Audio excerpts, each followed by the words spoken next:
Hi, Haya. Hi, Haya. How does it feel wearing that sash? It's actually overwhelming, but I'm really honored that I'll be able to continue the responsibility of the Miss Grand International. Can you share with us how you learned that you will be assuming the title?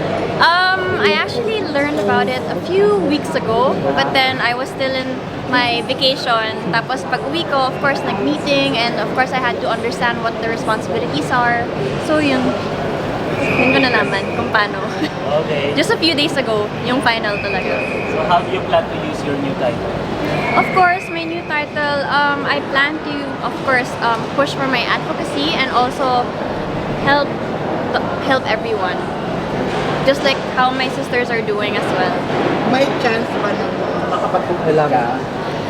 Yun ang hindi ako sure. Hindi po namin napag-usapan yung part na yon, but as of now, I just have to do my duties. How old are you, Aya? I'm 28 years old. You're about to turn 28 this year. No, I just turned 28. So pwede ka mag-end? Sa tingin niyo po, gusto niyo po? Joke lang po. Pag the work is completed abroad, are you happy with your performances? We couldn't have done it any other way. So, kumusta naman ang New Year nyo? Sa kayo nag-spend ng New Year, kumusta ang memorable experiences and, events? Well, I spent my New Year with my family and also in Pampanga just to thank the people who supported and yung all the way talaga na nasa akin, and that is the Kapampangan people also. And ang sarap lang ma-spend yung New Year with your family after yung makipag-compete ka with different girls, parang at least yun na yung parang makakapagpasaya sa amin.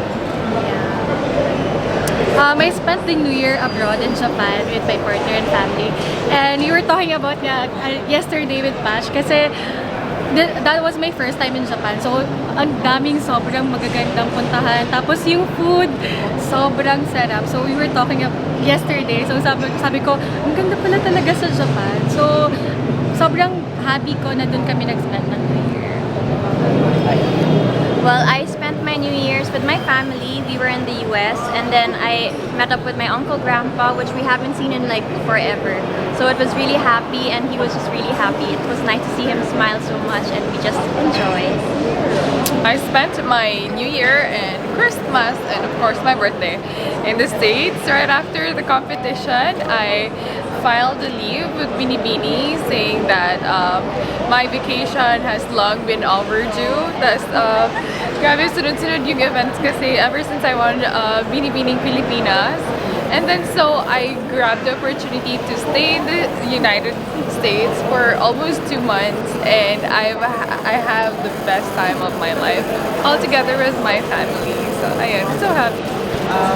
Were you able to get a trophy or your cash prize as Best International Costume Leader in this universe? Apparently, there were no negotiations between the Best in National Costume, and it was pretty vague for me in my end that it was not announced properly.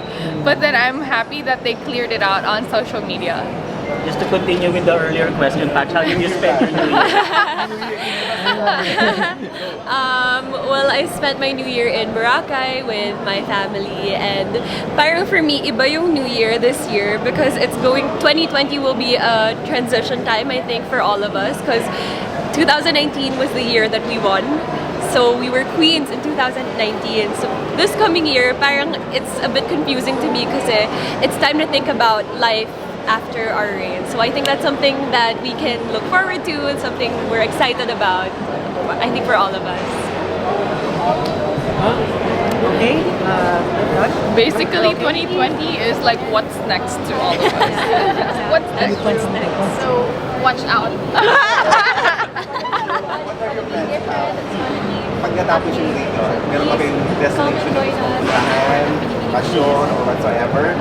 For me po kasi, I think on July, Global Youth Model United Nations that will be held in Malaysia invited me to be their resource speaker again. Okay. So I will talk again about youth empowerment. So I think that's the next for me after Binibining Pilipinas. As with me, I'm not really sure as of the moment, but there's always something new that will come in. So I'm just praying and hoping that it's gonna be great. As for me, I'm trying to maximize my reign, and I will try to cultivate and innovate the things that I can do more, and most especially that we're having our natural disaster and calamities all over the country. So I'm trying to improvise the things that I can do. And we're also trying to have our own vacation all together. Like together, we haven't had it. We haven't had any vacation with each other. There, you can live your dream. Actually, pinag-uusapan namin kanina. Kailan, saan, anong gagawin natin, ganyan, take that step. Learn from us. Are you happy with the way your Miss Journey, Miss Universe journey turned out? Well, I know that I did my best and I gave my all. And if they didn't understand that advocacy that I was fighting for, then it's all up to them. I believe that God has a better plan for me and better purpose for each and everyone. And I'm so happy for Susie too, because she won Miss Universe and she's so humble, so nice, and so empowering. She created a title that causes about cutting barriers or going beyond what's the norm. So I'm very proud of her. So what are your plans after now that your Miss Universe journey is over? Do you guys have plans of entering showbiz, pursuing an entertainment career? Showbiz? We don't know yet. It depends sa offer. There's an opportunity naman. Yeah, there's an offer. Yeah, we're just waiting.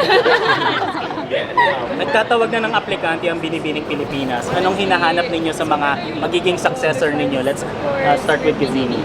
Of course, the one who is willing to do everything, just like the past few queens, the one who is willing to, pass on the crown towards being empowered, being passionate, being loving to your advocacy, most especially to your core, and the one who is confidently beautiful. I'm sure the new Ano mga kandidata ang gusto mong makita this week? Syempre, the one who has the whole package, who's someone who is very genuine and comfortable with themselves and confident, and they have that certain power that they want to pursue and help others. Emma. For me, parang nandun na yung being empowered, beautiful, inside and out. For me, ang hinahanap ko is the authenticity. I want a queen who will really represent herself and her people. Yung gusto ko yung ipakita niya sa tao, yung real personality niya. Because showing your real personality, you can really be relatable to other people. And I think that is what the beauty pageant looks for. Leren. For me, I'm looking for someone who's very determined and who is proud of herself. Kasi no matter where she goes, as long as she's proud of herself, as long as she's proud of where she came from, it's gonna be an easy flow of the competition. Very well said. Thank you very much. Thank you. Additional question. Guys, I want to ask your opinion about celebrities being criticized by netizens on social media. Invite all the girls. I'm inviting all of you, but I am not really pushing towards letting you know that this is what you should do, but I advise all of you to just follow your heart. Like for us, me and Aya went to Batangas to do a relief operation. So I think, for me, my personal opinion, it is a way for us to create an awareness that there is a problem. There is some people who are in need, people who need care, who need food, and who need places to live in. So I think one way of us getting that awareness is through social media, and it's very effective. Kasi, diba parang pag may nag-post like, kunyari for example, artist, makita mo sa susunod may artist din na pumupunta, meaning, effective siya. So meaning maraming gustong tumulong. Pag shinare mo yun ng shinare, mas maraming gusto talagang mag-unite para makatulong. I already started with Yun naman kasi, it depends on the people kung paano nila i-take. For the people who really helps, ginagamit nila yung social media as a form na maka-inspire ng other people to help. Kasi kung wala namang social media, paano malalaman ng ibang tao kung saan tutulong, sinong tutulungan? Because we only rely on news, pero social media is an additional information. So I think what we need to do is to help other people na lang. Let's not criticize, let's just show love and pray.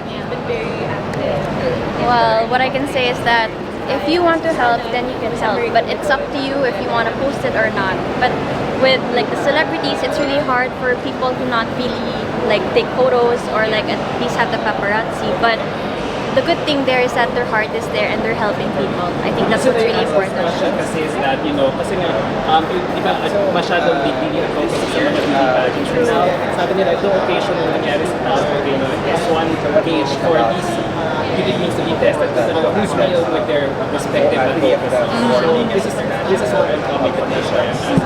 Okay. So, can you share more light on that? I'm sorry, you're asking your question. It's a good step. I was answering How do another. you feel when Women are there seems to be a witch hunt among celebrities who are helping they have a these really, really victims long of the time period in their youth publicly to like try for announce or announce. so medyo makaluma yung gamit. Celebrities should help out So many women are at their feet even after that. So you were saying that these celebrities are already posting that they are gonna help just for the sake of... To empower Oh, okay. to join. Kasi mawawala yung chance ng mas matatanda when they still are so capable of representing. Oh, okay. Because it's already given. It's humanitarian, Good Samaritan values that you have. If you want to help, then you can help for as long as you want without posting. But there are other people who wants to be recognized in terms of social media. They want to be acknowledged, and that's how they get their gain for posting things on social media. And then so if that's what makes them better, then if that's what makes them feel better, I'm okay with it, with them posting it on social media. Kasi naman, at least they helped out, at least they rendered to other people that, hey, we're here, we're battling this, you're not alone. So I'm totally fine either way. And for girls over 30, they have their pageants, they have their respect.